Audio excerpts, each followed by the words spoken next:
Friends, সকাল শুরু হয়ে গেল, আমার কাজও শুরু হয়ে গেছে।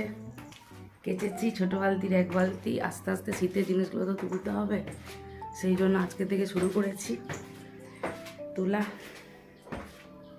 তোমরাও নিশ্চয়ই শীতের জিনিস হয়তো অনেকে তুলেই দিয়েছো, আমার মতো করে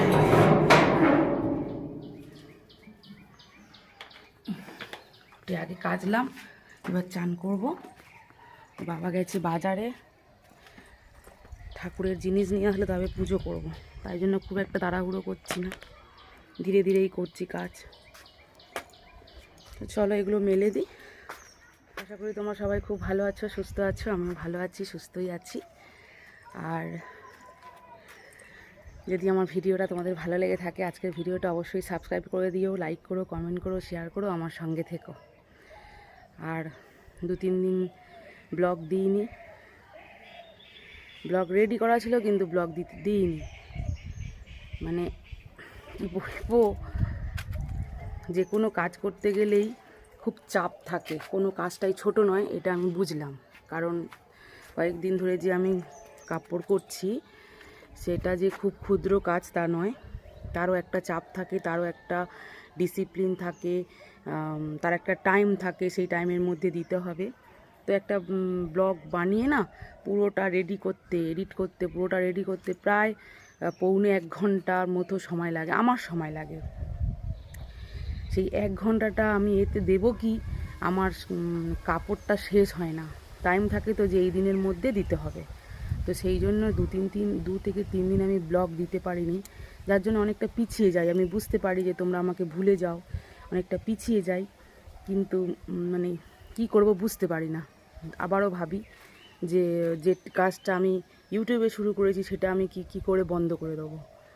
তো সেই জন্য 2-3 দিনে রেডি করা আছে, আমি দেবো, তোমাদেরকে দেখাবো, দেবো।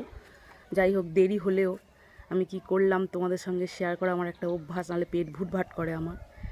তো চলো, এই ঘটনাটা ঘটে গেছে 2-3 দিন ধরে আমি একদম রেডি করেছি, কিন্তু এডিট করে যে তোমাদেরকে দেখাবো, তোমাদেরকে দেবো, আমি সেইটা দিতে পারিনি। ওই যে শাড়ি করার একটা নিয়ম, ডিসিপ্লিন, টাইম, এরকম। তখনই বুঝলাম যে কোনো কাজটাই ক্ষুদ্র নয়, সব কাজেরই মূল্য আছে। তো চলো এগুলো মেলে দিই। এখনো স্নান হয়নি, স্নান করবো।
স্নান করে এসে পুজো ঘরে ঢুকতে পারিনি, জানো তো। স্নান করে এসে না ওদের আগে টিফিনটা সেরে দিয়েছিলাম,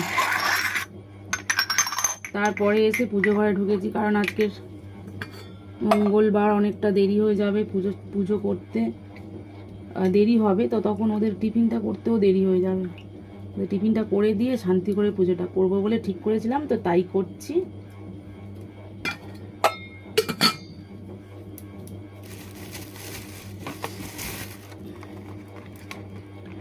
ঠাকুর সাজানো হয়ে গেছে, খেতে দিলে হয়ে যাবে।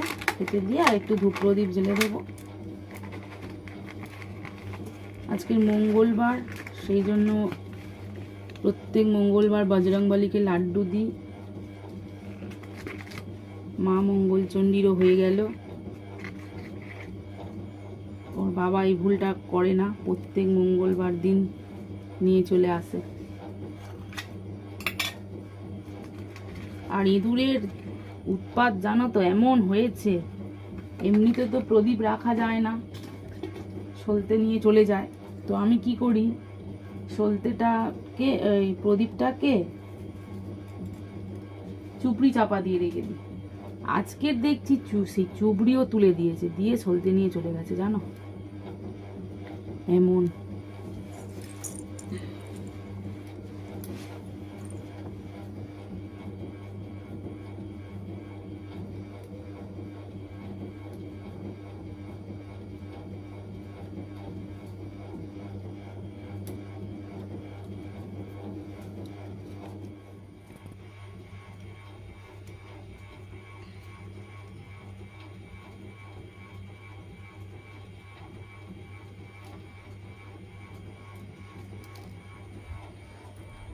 ভোগ রেডি করা হয়ে গেছে, চলো শাঁখ কাঠিটা বাজিয়ে দেবো ধূপ ধরিয়ে দিয়ে, তবে কাজ শেষ হবে।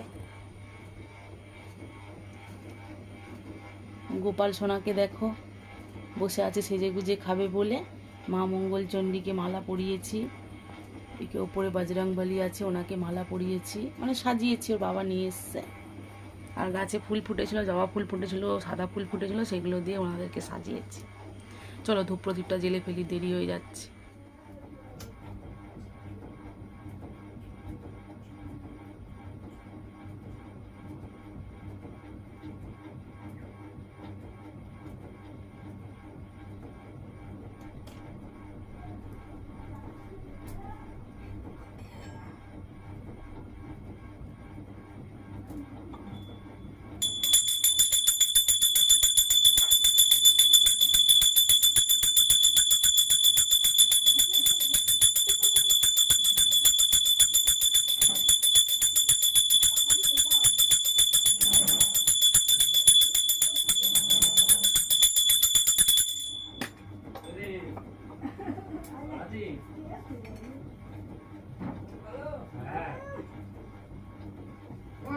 হ্যাঁ দাদু কাকু কাকু ও